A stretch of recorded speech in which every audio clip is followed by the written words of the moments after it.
Assalomu alaykum, qalaysizlar? Tuzingizlar, yaxshimisizlar? Xullas bugun mant yeymiz. Qani ketdik.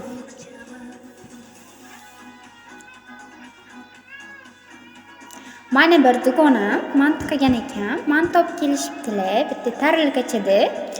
Shuni hozir yeb obzor qilamiz. Qani mazzasi qanaqa ekan? Juda ham qo'li shirinmi yoki yo'q? Men sizlarga mazzasini aytib beraman.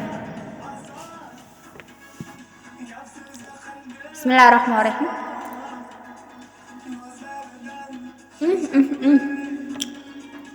Mazzasiga gap bilish mumkin emas.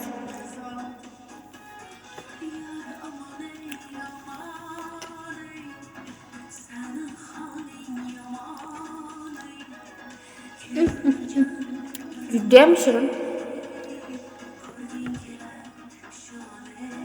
Sizlarga mant yoqadimi yoki yoqmaydimi? Kommentarda yozib qo'yinglar. Har bittalarning fikrlarini o'qib chiqaman.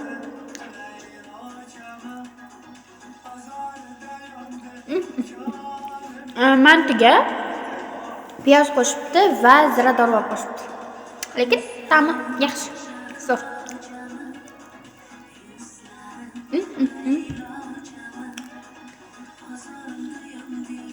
Mazzasiga gap bilish mumkin emas. Juda ham shirin.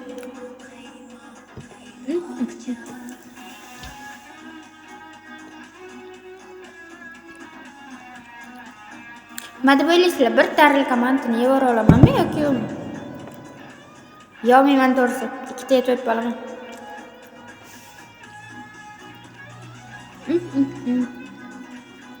Mazzasiga gap bilish mumkin emas.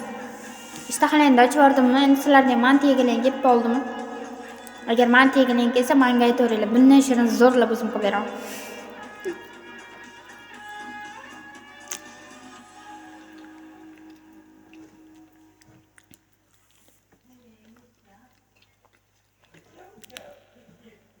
Hali ham mant tomosha qilib o'tiribsizlarmi? Qachon yeb olar ekan bu qiz deb. Mayli, biroz tomosha qilinglar. Keyin sizlarga bitta video qo'yib beraman. Xo'p? Ikkinchi videoni ko'ringlar.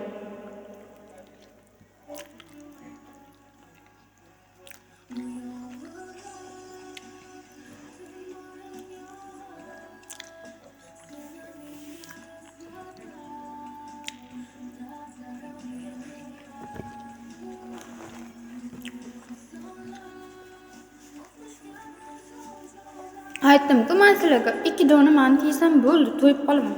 Unaqa ko'p mant yemayman. Mantni o'zim juda ham yaxshi ko'raman. Ayniqsa xonim mantni juda yaxshi ko'rgan taomim, lekin ikkitaga to'yib qolaman. Xullas, keyingi videoda nima yeylik yozing.